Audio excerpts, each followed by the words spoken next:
Satres Narkoba Polres Lahat berhasil meringkus 6 orang pelaku penyalahgunaan narkoba berbagai jenis seperti ganja, sabu, dan juga ekstasi.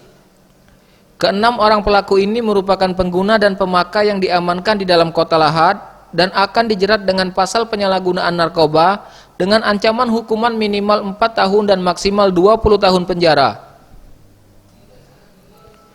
Keenamnya diamankan dengan 5 laporan polisi yang berbeda. Salah satu pelaku merupakan residivis dalam kasus yang sama dan sudah tercatat 3 kali menjalani proses hukum.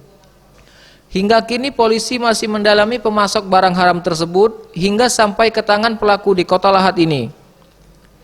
Dari tangan para pelaku, polisi berhasil mengamankan barang bukti ganja 600 gram, sabu 39 gram, dan pil ekstasi 3,5 gram. Yang berhasil kami sita jenisnya itu berbagai macam, diantaranya ada sabu dan ganja.